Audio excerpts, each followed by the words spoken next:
Hello, everybody, and welcome to Planet SkyFF, the world where everything revolves around £50,000. My name's Suj, And my name is James. and each and every week we come at you with Sky Fantasy football content in the middle of an international break. James, I don't know is how I'm going to start this podcast. You don't know. What does that mean? Well, look, we've got 2 weeks worth of fixtures.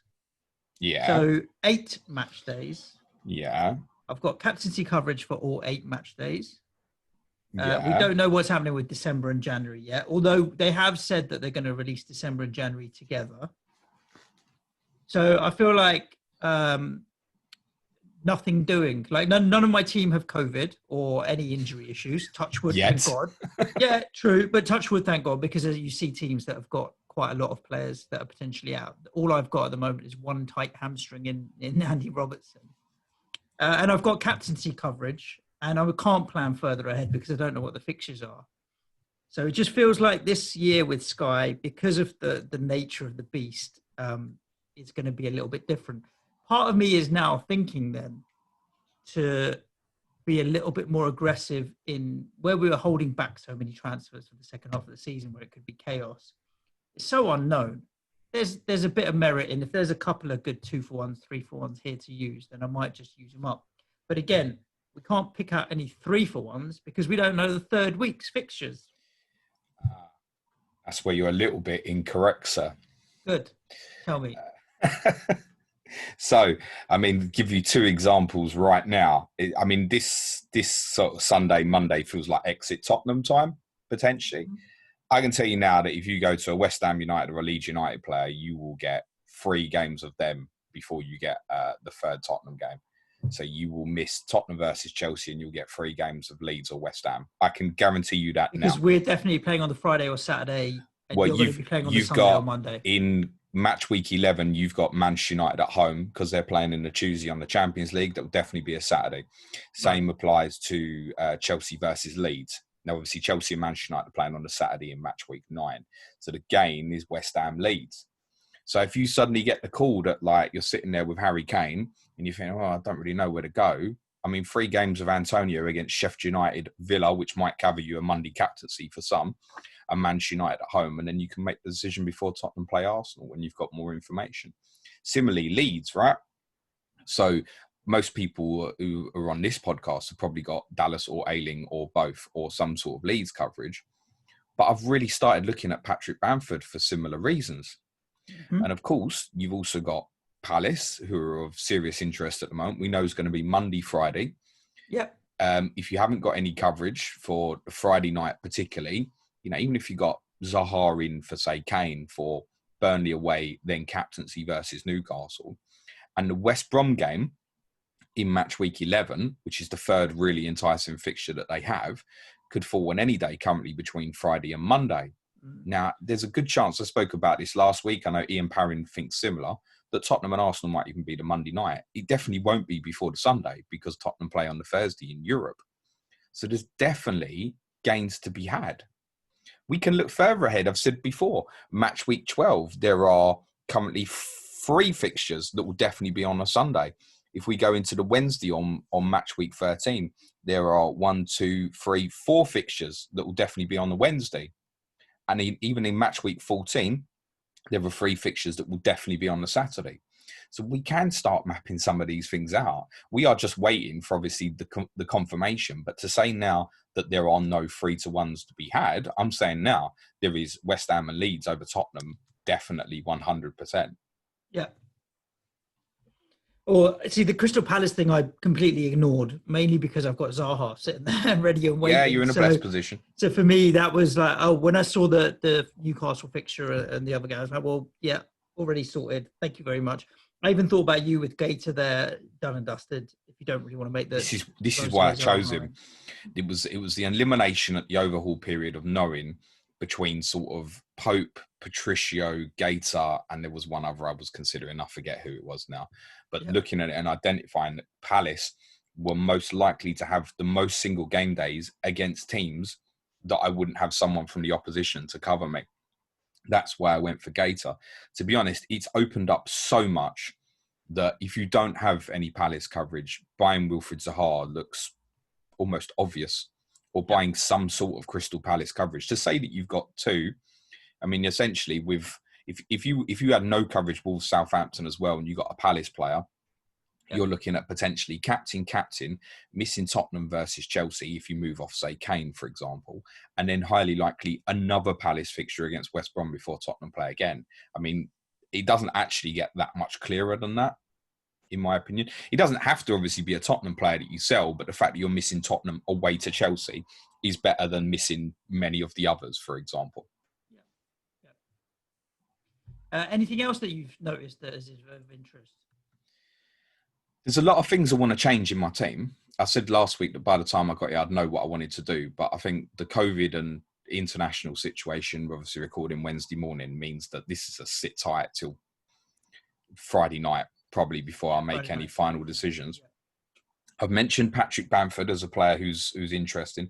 The thing with Bamford is he's 8.2. I think he's got 70 Sky points so far, which is obviously really good in 8 games. I think most of us are just completely ignoring him, as I said, because we've already got that Leeds coverage. The other one that's really interesting me, I've obviously mentioned Antonio as a possibility. We obviously would want that I would want David Moyes to be 100% clear to say, yep, he's fit, he's available, without exactly saying it, he'll start.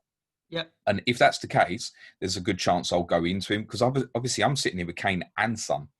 So I'm looking ideally to get the gains to move both off, then make a decision before Tottenham play Arsenal, knowing if, say, there's a possibility, as I said, the Palace game in match week 12 is one of only 2 games that can be on a Monday. The other one is Wolves versus Villa. I think because there's midweek fixtures that week, there probably won't be a Monday game, but there's nothing to say that Tottenham can't play Monday, Thursday, Sunday. Nothing at all. So I'm looking to get the gain off Tottenham. The other player I'm really considering, and it's not one that I've heard anybody mention, is Joel Matip. Because Liverpool's situation defensively, and I agree, listen, it looks absolutely fucked. But Joel Matip I think he's 8.3 million. Now, he's started training this week. He's going to have to play for them every game once he's fit, basically. Yeah. 8.3 million. For a Liverpool defender, whatever you think of them defensively, they're going to have a lot of ball. He's going to hit passing tiers at 8.3. Yep. You haven't got to worry about the rotation with Joe Gomez, etc. And for me, sitting there with Robertson at the moment, who's a doubt, I'm potentially I might even go into Sunday, unbelievably, with 2 Liverpool defenders in Matip and Robertson, then look at the gain off of Robertson later. Right. So Joel Matip is a serious consideration for me. Vardy's obviously getting spoken about quite a lot. I'm actually put off by the fact that their fixture with Fulham in match week 10 has been moved to the Monday, which now looks the most attractive from a captaincy perspective. But I've obviously got the coverage in Grealish, who's playing West Ham, which I don't think is bad. I might have Antonio by then as well. And I just feel that there's a lot talking about going Vardy now. I don't think that's the right time, personally. I think you're actually better off to get the game probably on the Monday, once you've got a further indication of the fixtures. I would look at it and go, basically, if I move, say, Kane to Vardy on Sunday, what I'm then equating to is Vardy versus Liverpool, Kane versus Chelsea. Now, with Vardy's record against Liverpool, great. You'd think, actually, Vardy against Liverpool possibly will outscore Kane against Chelsea. Kane obviously has a good record in London derbies and not bad against Chelsea as well. I'm probably better off waiting. If that's the move I wanted to make, I'd probably be better trying to get a chain reaction of things and then go into Vardy on the Monday when they play Fulham. So Vardy's probably not a consideration for me this week. Come back and revisit it the following weekend. And again, that's got me looking at people like Bamford and Matip, who are really nicely priced. Remember last week I spoke about the idea that you've probably got to have 2 players, that kind of outfield players at sort of between 6 and 7 million. The adding in of people like Bamford and Matip, who are... Matip will get passing tiers, I'm convinced of that, and he's going to play nearly every game. I think that they've got 9 points out of 9 in the Champions League, so they're basically through. That doesn't restart till February-wise. They're out of the League Cup, not that they particularly care about it anyway. So Matip, as long as he's fit, will play the majority of the games. Yep. And adding in sort of 2 players like Bamford and Matip means I only have to have 1 player at sort of that 6 to 7 million, and the balance of the team looks a lot better. you're currently sitting on Lamptey and Dallas as your cheapies, right? Yeah. And then you've got Gabriel as well. So you'll end up with Gabriel, Matip, Bamford, 3 players at 8.8 to 8.5 million. In fact, they may all be 8.3. Are they all the same price? They're all very similar. I think Gabriel's 8.2 maybe. So you'd end up with 3 of those. 8 million, Gabriel. One cheapie, and then you've got obviously your De Bruyne, Fernandes, Grealish, whoever else you want to pile in on. Salah is definitely got to be when he's back from COVID. And the hangover from the wedding is dried up. He probably doesn't drink, to be fair. But yeah, Salah back in the game. We need him. So I think I wanted him for a few captaincies further down the line. Well, if Salah was fit for Sunday, I would definitely have been going Salah. 100%. Kane, Salah, no doubt about it. Just get it done. Yeah. We don't really know where we stand at the moment in terms of the Leicester or the Brighton game. I would say that for those who have got, you're probably better off holding at the moment. Because obviously Brighton, you'll know the team as well in match week 10, and then he's a very good captaincy option. But for myself, it probably means I'm not going back for a while, because I'm looking at City against Burnley, for example, City against Fulham the following week, when I think Liverpool again will probably most likely play the same day. So it might be that I'm going without Salah. That was the one I clearly targeted. Yeah, Kane to Salah this Sunday. It's now off the table. So it's got me looking at other ways and spreading the funds. And it's obviously important when I make these moves that I'm still allowing enough money from somewhere to get Salah in. Money. Slip of the tongue, I was going to say, Mane? I have considered Sadio Mane. Salah's not a consideration. Mane. You think Mane is the obvious alternative, but he just doesn't appeal as a Sky asset in the same way as Salah. He just doesn't hit shot tiers and such. No, agreed. So he just doesn't appeal in the same way. And I think I'd probably then be forcing in a Liverpool player, knowing that I was right a couple of weeks ago to go Calvert-Lewin early, I think. So he's sitting there. I knew the Fulham game, there was a 6 in 7 chance it was going to land on the Sunday and Monday, and I would want to captain him if it came round. That's happened. I'd even get the benefit of the team and knowing that he's in it on Sunday or not. So he's my captain Sunday. And again, the following week, he plays Leeds. That's okay. I've got City against Burnley while Liverpool play Brighton. So I feel like the necessity to throw in a Salah or Mane right now is not great. If I did get the all clear on Friday that says, yeah, do you know what? I don't know what the loopholes in this COVID is, but Mohamed Salah will play against Leicester, then I'll get him on Sunday. But I can't see that being the case. Because there's not the gain on the Brighton fixture, I'm probably likely to go without a little while. But I'm really looking at kind of spreading at the moment. I could make no transfers this week, I think, or 3. Okay. And what's your thoughts on when we're going to get the fixture news? Because people will be interested to know. Well, we held off deciding what our Patreon podcast would be today because I thought it was even a chance yesterday. I genuinely think it could be this week. And if it is this week, then Friday becomes a bit of a frenzied evening of tearing it up and really looking further ahead. Oh, I love all that Friday night Sky planning. That's brilliant, especially if the FPL deadline's gone as well. It's ideal for it. And of course, there's no Friday night game this week, so you can properly look at what you want to do, etc. These next couple of weekends feel like the last chance to try and find gains for a while. I've spoken about this before.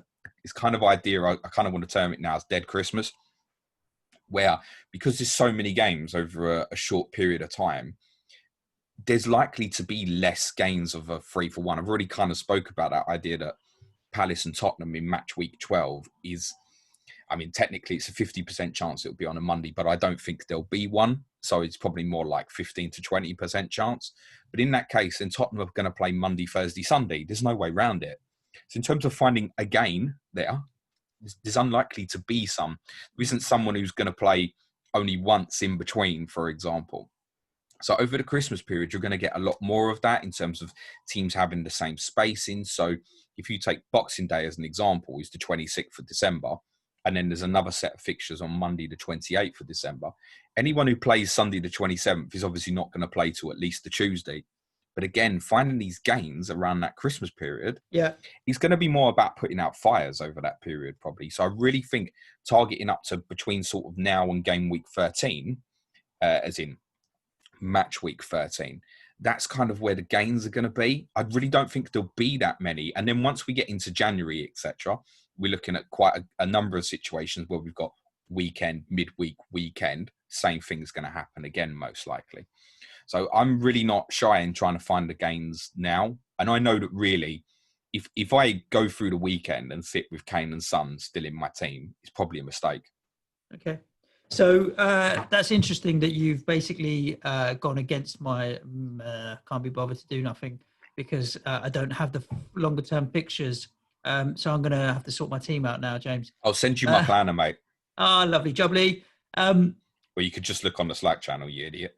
I'll send you my team, mate. We're not going down that route. Oh, Dick. Let's talk about captains for the weekend.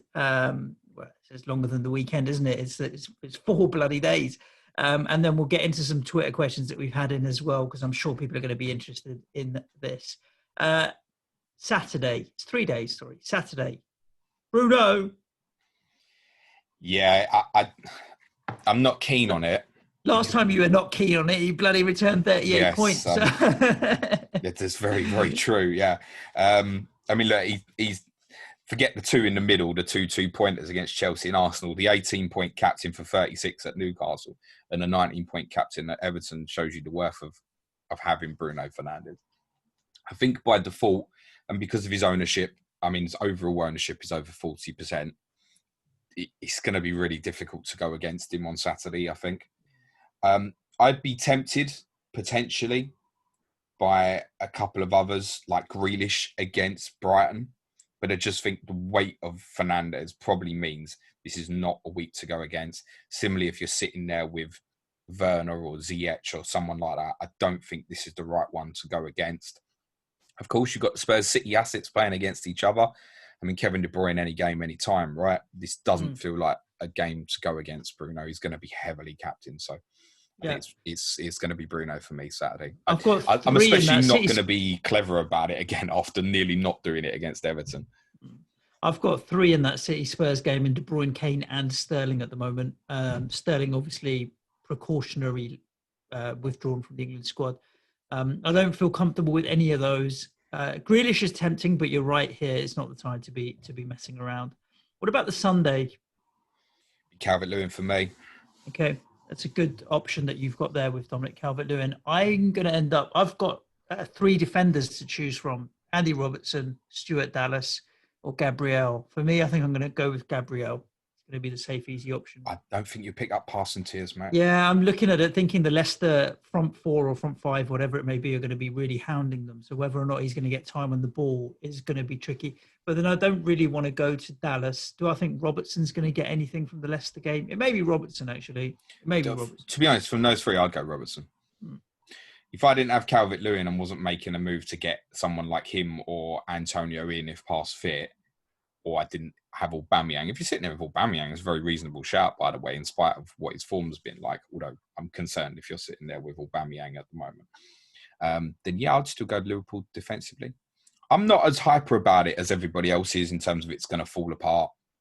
They can get a back 4 out of Nico Williams / Milner, Matip, Fabinho and Robertson. He's still going to be better. Yep. It's still going to be better than the majority of teams. And I think when the team sheet comes out on Sunday night, I think a lot of people are going to sit there and go, that's not that bad, actually. And they're still Liverpool, right? They're going to have games and they've got fixtures coming up. Brighton, Fulham, Crystal Palace, West Brom, Newcastle, Burnley, all before the end of the Christmas period. Where you're going to beat them going, they're going to have so much of the bloody ball anyway. Are these teams going to create chances against them? You would only see, I mean, that block of 4 fixtures between match week 14, 15, 16, 17 is unbelievable. Palace, West Brom, Newcastle, Burnley. I don't think I want to be far away from that and Liverpool defensively or offensively during that period. So I'm quite happy at the moment for everybody to just be overlooking them. As I said, I think Matip is the one that's going to emerge as a really interesting option. He will pick up passing tiers for them, certain of it. On the Monday night, I have Wilf Zaha, so it's very easy for me to be Wilf Zaha against Burnley. Although I do have Patricio in the game against Southampton, but I will be sticking with Wilf Zaha. I'll be Gator. To be honest, the unfortunate thing about the fact that I've had him from the start is A, obviously he's been shit, and B, this period of Palace is so obvious that the majority of people are going to go for a Palace player. over this little period. So I'm actually almost probably going to be sitting there with Gator, hoping that it's the typical Palace, very low scoring. 1-0. The blessing for me is I don't see Palace winning many games 3-2, but then their last game was 4-1, right? Exactly. Although you're not going to play Leeds every week. I don't think any of us particularly think that Burnley or Newcastle are going to be 3-2 games, but you never know. So I'm going to stick with Gator. What I need to decide, and I think I won't go for Zaha. What I need to decide, though, is would it be worth going Zaha, captain him? It's a little bit more of a shield because he's going to be really popular. His ownership's over 25% anyway. That's going to increase. So there's going to be a high volume of people on him. Do I go with it as a little bit of a shield and then have the double up extra security of the defensive blanket of Gator as well? I suspect I won't, because it would just go against the whole principle of idea of why I had Gator in the first place. Yeah, unfortunately. Just gives like you I that said, coverage. it's become so obvious. It's actually annoying. So I think I'm going to skip. I don't have any Wolves or Southampton.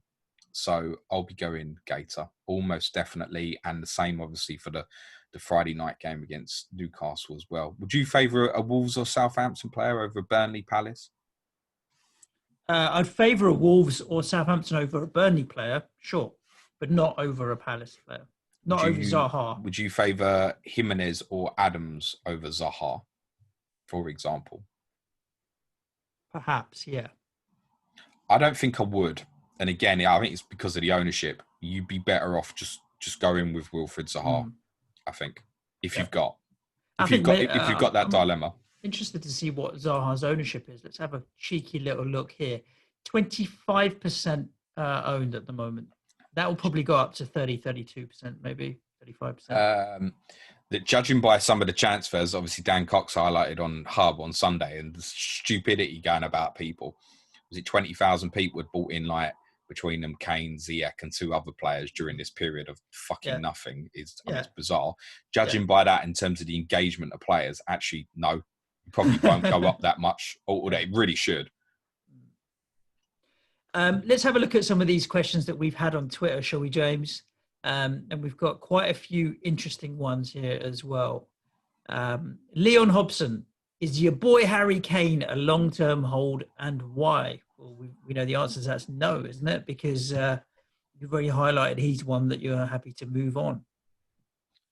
Depends on your circumstance. I'm not saying you have to sell Harry Kane or Heung-min Son if you're sitting there, by the way. All I'm saying is, and at the moment, from what we know, it's only definitely West Ham and Leeds, but there are obvious gains. Now, there might be people sitting there going, well, I've held Antonio during this period, and I've got Dallas. I don't want a second Leeds. So if you're coming off, there's a little bit of risk in terms of the gain, etc. So I don't think you have to. You've also got to look at it in principle and say, if you sell him, is there a good chance you want him back? The answer to that could well be yes. In my case, my opinion is that I might not, which is what I'm even more keen at the moment to likely to find a solution. But if I don't find a solution that I like, I'm not going to sell him, because he's still Harry Kane. He can still pop off against Chelsea. And I spoke before about the fact that that period that Tottenham got between 11 and 14, Arsenal, Palace, Liverpool, Leicester, looks rough. But in 3 of those 4 days, Harry Kane might be the best captaincy. And in which case you might think, whoa, I'm better off just leaving it, aren't I? And obviously you're saving 2 potential transfers. So no, I'm not sitting here saying you definitely have to sell. Not at all. Particularly if you've burnt too many transfers already, I'd be tempted just to see it out. I think it has to be obvious gains to move on. And that's why I'm trying to manipulate certain things personally at the moment. For me, he's sticking around for a little while until I know the fixtures for December and January. I'm not going to be moving Harry Kane on yet. But like you mentioned, I'm only on the one Spurs asset at the moment. The one I want to downgrade at the moment is Raheem Sterling, because I have Kevin De Bruyne to give me that City coverage. If I downgrade Raheem Sterling to any of the strikers that we've spoken about that are 8 or 9 million, it gives me enough money to get rid of Tarek Lamptey to Antonio. And then I'm in a similar situation to you where I've got Dallas, Gabriel, Antonio, and then another striker, whether it be Adams, Bamford, it maybe even Callum Wilson, maybe Calvert-Lewin, so that I don't have a real cheap option in Lamptey there. And if I made those moves, Harry Kane sticks around. just while you mention it, obviously Watkins 8.6. I've obviously mentioned Bamford as a possibility. There's not a lot between the two of them. I mean, in terms of Sky player, Bamford looks the better option because he's having more chances. But then Villa's run of fixtures is so bloody good up till match week 16, basically, that you can go in. I mean, for example, I'm looking at, depending on where the Palace West Brom fixture lands in match week 11, I may well move Gator to Martinez because Villa's run is that good and Palace's begins to turn. Mm. So double up on Villa at the moment. It's just a shame that they're playing Saturday, which I didn't think that Villa and Brighton would fall into the Saturday this week. Doesn't really make it a go and do it now, for example. There's no gain. Obviously, they play yourselves on the Monday night afterwards. And then that's where there's likely to be the gains to look at potentially a second or third Villa player. I don't hate that at the moment. That we spoke about this a couple of weeks ago, the idea of kind of getting double ups, etc. Now's the time to begin to figure out where they might be to get the advantages. Benno, at Benno's Babes FF, good old Twitter handle there. Because I'm a smart ass, I've picked Barkley over Grealish. What to do with Barkley? Option A, leave it and hide behind the sofa. Option B, a straight swap. Or option C, double up next Monday. Option C. There we go. And question number 2, is PVA over Zaha another smart-ass move, or might Zaha actually struggle against these types of teams that sit in a little bit deep? So we've obviously spoken about Zaha a lot because I think it's the obvious one because of ownership. If you're saying who's the best Palace coverage, I'm going to say Zaha. And to be honest, I'm probably going to say Gator as the second, actually, because obviously you get the extra 2 points for the clean sheet as opposed to defenders. But there are a number of other interesting ones. PVA, if you're feeling fruity, is 7.9 million. It's okay. Riedewald, interestingly, who's been getting minutes recently, is 6.2. He's obviously rated as a defender. You've got Townsend, that we mentioned about the tackles, if you're struggling budget-wise, 7.3 million. Chiarti's 7.1. And do you know what? In some of these fixtures, he might even pick up a passing bonus defensively. Yeah, sure. He's a midfielder, unfortunately. Eze, who pulled out the England under-21 squad, obviously performed really well against Leeds, is 7 million if he's past fit and available to play. And obviously, you will get the benefit of the Palace team on Monday. Eze could be interesting. I would suspect with him generally, there would be no tiering on him. So there's a few different options. I'd probably rate them in order of Zaha, Gator, PVA, personally. But they're not the only options. If you've got budget constraints, you think, I need to throw someone in for the sake of it, and you haven't used many transfers yet, there are some alternatives if it works for you. I don't think Zaha's that expensive that anyone can't get there, though, to be honest.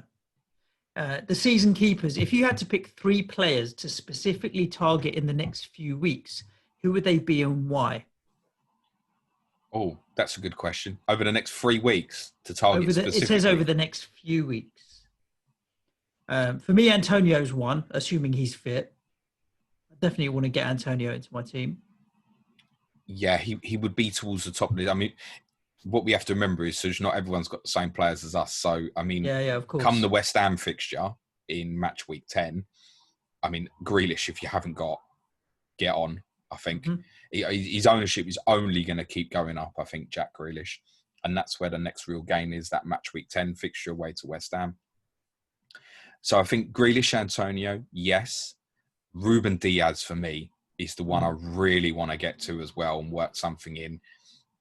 It's probably one where there's not going to be the gain. One of the tempters for me in terms of Zaha, if I work a chain movement, one of the things that drags him back into my mind is I go, Kane to Zaha Monday, 2 games of Zaha captaincy, then to Diaz on the Saturday when they play Burnley. And I feel like then I've got some gains. And it's actually that and that alone that is making me still consider Zaha, is that I'll get the gains again, then go into Diaz, whereas I'm not otherwise. Interesting. FP_Pyrie says, with Salah due to miss the Leicester game, would you use a transfer to get him out, even if he was your longer-term plan, or just stomach it? Just stomach it, surely. Stomach it. I mean, definitely stomach it if he's going to be back for Brighton. If it's confirmed on Friday that he's out of the Brighton game, he for whatever reason, he's got to isolate for another 10 days or something and can't play that fixture, and I don't understand how it works at the moment, to be honest, then I'd move him on. I would move him on. If you're missing 2 games, I would move him on. And then come back to it. You might even look at Wolves in match week 11. I mean, they're stingy as, aren't they? They're arguably the best pound-for-pound defensive side. So it's not one you think, oh, I'm in trouble if I miss that, for example. So I think you would move on. However, if he's going to be available for Brighton, he's a definite hold. Hold him. You just look at it as, all right, I'm missing out on 2-4 points if he blanked. And you would just crack on as normal. So I don't think that's worth a couple of transfers. No, there's every chance that Mo Salah would have blanked against a team like Leicester anyway, right? So I would just ignore that. As long as he's available for Brighton, definitely keep him. Yeah. Matt Seward, I mean, again, a question that we've answered, but I'll just to clarify. Although, obviously, he's one, just to go back to that, sorry, Suj, that he might have been one where you've gone, I'll dip into Zaha for Monday and Friday and then go back. Yeah. So you could take that option, go to someone like Zaha, leave the money aside. If you're going to put the armband on him as well, then it definitely makes it worth it. And you might decide, you might have more knowledge by that point on Salah and decide not to go back so soon. So I think if you're moving Salah, Palace, which is ridiculous to say, if you're coming off Liverpool, go to Palace. But yeah, that's probably what you'd be looking at. Matt Seward says, do you foresee the drip feeding of fixtures continuing? If it does, how would that change how you play Sky? Well, we know that they've said that December, January will probably be released together. So we don't think it's going to be drip fed. It's the 18th of November at time of recording. We have the dates currently up to, I don't know. End of November. 2 weeks, basically, yeah. So it's got to be soon. If it's not this Friday in terms of like match week 11 and stuff, it's probably definitely going to be the Friday after. So it's kind of the worst case scenario. And we don't think it's going to be drip fed, not from what the TV companies have been saying. I genuinely think it could be any day. I think it would be good for the TV companies to get this out of the way prior to the weekend, where there's less news in the media, etc., and they can make a big deal of Sky can do their thing, 40 Premier League games live in December, January, whatever, right? I think it suits all of them to get it on the table and do it. Whether we'll get I know they've kind of said on the official website, they said the intention will be to go December, January in one lot. I'm not convinced that will be the case. I think what you might get is December and then January, personally. I think if that's the case, January won't be long afterwards. Like, I don't think if we get December this Friday, I don't think we'll be waiting till the 18th of December for January, personally. I think it will come not long afterwards, but they might just decide to break it into 2 chunks. It would be amazing if we got the lot, because suddenly you are looking at genuine planning for 10, 12 game weeks, and we can play the game like we used to play in the game, basically. Good old days. Yeah. Glenroy, is 5 at the back starting to look like a viable option? Yes, it's okay. We spoke about this a bit last week. Yeah. If I could wildcard to a perfect overhaul team now, I would be on 4-4-2, personally, with the money in midfield to be able to move from Bruno, Salah, Bruno, KDB, someone like Kane, to make sure from somewhere I can get to Salah, for example. That's where I'd be heading. To be honest, that back 4 right now would be Matip, Diaz, Gabriel, and Dallas.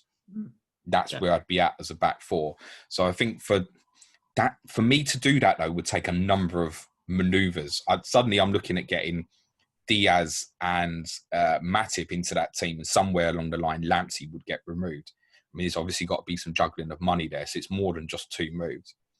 But yeah, I can see that. Back 5, Diaz, the players that I've mentioned, and then you're just adding in sort of a Lamptey or another cheaper, for example. I can see that. FPL White Bear, Steve says, do you think it's worth trying to cover every match day at the expense of a valuable transfer?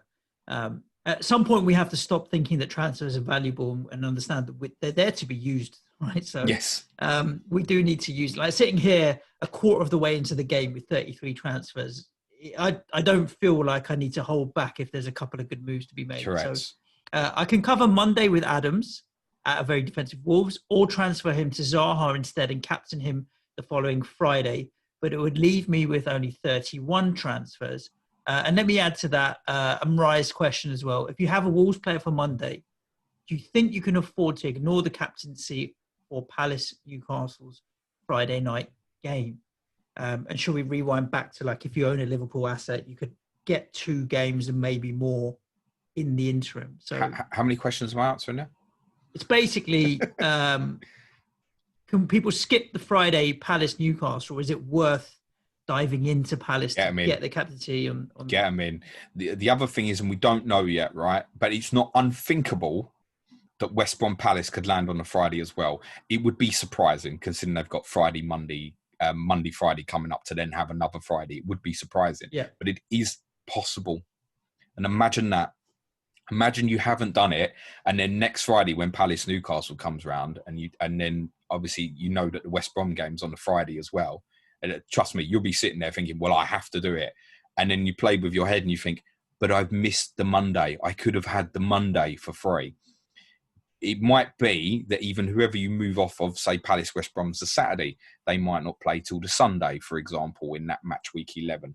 So there's the West Brom game on top, which I think just adds to the idea of going to it.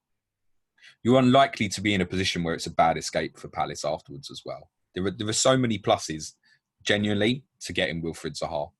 Could even be that when they play Tottenham, we've mentioned it several times, it could be the Monday, and yes, there's a long period to hold in the middle. But if you've come off Kane or Son as well, it might even cover you for that, unbelievably. Yeah. Not that that's ideal, but it might cover you for that as well. So there were so many plus reasons. I think, genuinely, I don't think, if you haven't got a Crystal Palace player at the moment, unbelievably, I don't think there's an excuse not to get one. And I think the obvious one is Zaha. Okay. And chuck in here Andy Cairns, who says, are the Palace fixtures worth doubling up on if you already have one? Well, this is the debate I'm going through, isn't it? I think if you've got, fucking hell, just call this pod Zaha, I think. If you've got him, I don't think you want to be bothering your ass to get another one. I can understand the temptation if you're sitting there with Gator, PVA, thinking Zaha's ownership, etc. And there's an immediate gain. It's okay to get a second, yeah. By the way, this is all going to completely blow up on everybody, right? You have to remember, generally speaking, they're shit, yeah? Yeah. The reason I got Gator in the first place was thinking, defensively, yes, right. They would have the single game days. Yes, they're okay defensively. And I ain't never going to want one of their outfield assets because Wilfried Zaha just frustrates too much. But this has landed in such a way that it almost feels unavoidable. He's kind of almost only avoidable for people like me sitting there with Gator. And I think it's a psychological battle now. Like I said, if I get Zaha in, I've almost basically wasted the fact that I had Gator in the first place. I might as well just sat there with Patricia. Yeah. David Rowe, would you double up on the Man City defence despite knowing that means you will have to do more shuffling to cover single game days? Talking then who? Walker, Laporte, Diaz. I think Diaz covers you off at a good price, doesn't he, really? Diaz is a brilliant option. Anybody who's already got him in, like, great, congratulations, because he just looks like he's going to be minimum 5 points every game. Yeah. And it's kind of why I want to lean towards that trio, like I said, Gabriel, Diaz and Matip, so long as he's available. Yes, you definitely can. I would, if you're going to go down that route, generally I would go Laporte. I would pay the extra for Laporte to go with Diaz. Yeah. And you're probably, again, you might find you're leaning towards a 4-4-2, where you might actually be dipping in and off him to go 3-5-2 or 3-4-3, for example, and then back again if it doesn't work. You might give yourself some trouble. If you go Laporte and you end up with 5-3-2, that's one of obviously the downsides of the 5-3-2. You might find yourself in a difficult place where you can only go to a forward, basically. Yeah. Rob Pick was asking us to rank the top 3 Palace assets if you didn't own. We've already done that. Zaha, Gator, PVA was the answer on that. Yeah, I'm not keen on PVA, by the way. The thing is with these Palace guys, and you have to think about this, before you buy them, as much as we're saying, yeah, kind of go for it, what's the strategy to come off? Now, you might not necessarily know that at the moment because of, for example, the West Brom fixture, but you have to know that you are going to want to get rid of them. Yeah. Unless you think Zaha is a longer-term hold. I would suggest that their fixture run from match week 12 on to 17 of Tottenham, West Ham, Liverpool, Villa, Leicester, Arsenal doesn't. You ain't going to be captain Wilfried Zaha in any of them games unless, like I said, it was the captaincy coverage for the Tottenham game. If it was a Monday night and you've got rid of Kane or Son and can't get back, you'd probably still go back, by the way. If Tottenham then had that Monday, Thursday, Sunday, you're probably going to go back anyway. A couple more questions, James, before we wrap up. We've got Benny Blanco's got a question in. Is it time to move Kane to Vardy for the run? He's thinking very specifically, Kane goes after Saturday. You get a 3-for-1 with Vardy, Liverpool, Fulham, which includes captaincy, then Sheffield United, and then possibly getting Kane back if you play Arsenal on Monday. Would you make that move? Well, no. Because as I said, the first immediate one is you're saying Vardy versus Liverpool, Kane versus Chelsea. That's the first argument. Is it at the games afterwards? If you wait, you've got more information as well. Once the Fulham fixture comes round on a Monday, there's a good chance you're going to be able to look further ahead. There is no guarantee that there's a game when Leicester play Sheffield United and Tottenham play Arsenal. Leicester Sheffield United could be a Monday, genuinely, and Tottenham and Arsenal could be a Sunday. There's nothing to say that won't happen. The reason I think Tottenham and Arsenal could well be a Monday is they haven't had too many high-profile Monday night footballs. Obviously, both teams don't play in Europe till the Thursday and are both in both good positions to qualify quite comfortably in the Europa League. And the other possibilities at Monday night, if they decide to stay with this ridiculous 5:30 kickoff thing, I mean, you're looking at two shit games, basically, with respect to all the other teams. Tottenham and Arsenal would be a very high-profile Monday night football for them, which at the moment, looking ahead, it doesn't look like they can have too many of them. That's what makes me think that it could be. It's also one that, in terms of a Monday night, I'm not saying it hasn't happened and wouldn't happen again, but the police never want that to be a late kickoff, right? But they don't have to worry about it. They could just put it on a Monday night if they want to, right? Yeah. So that's why I think I lean into the idea that it could be. But it could be that Tottenham and Arsenal was the Monday night and Sheffield United Leicester's 5:30. It could be that they're 2 o'clock and 4:30 on a Sunday, for example. So I wouldn't assume that there's the game on the Leicester Sheffield United game versus Tottenham Arsenal. Yeah. So it's wait till the Fulham fixture for Vardy, in my opinion. And the last question goes to Ian Parrin at Planet Sky. And that's Plan It Sky as opposed to Planet Sky, which could get confusing. Ian can be part of our planet, mate. Yep. Register the Twitter handle fast. Do you know what? I've never made that connection before. Me neither. Just read it out as Planet Sky. I was thinking I'm reading my own name. What's that? Have you got any medium to long-term moves lined up that you want to make shortly, irrespective of how the TV matches pan out? And you talked about some there. In Matip and Diaz are probably the ones that come to Diaz, mind straight definitely. away. I've got to find a way to get him in, I think.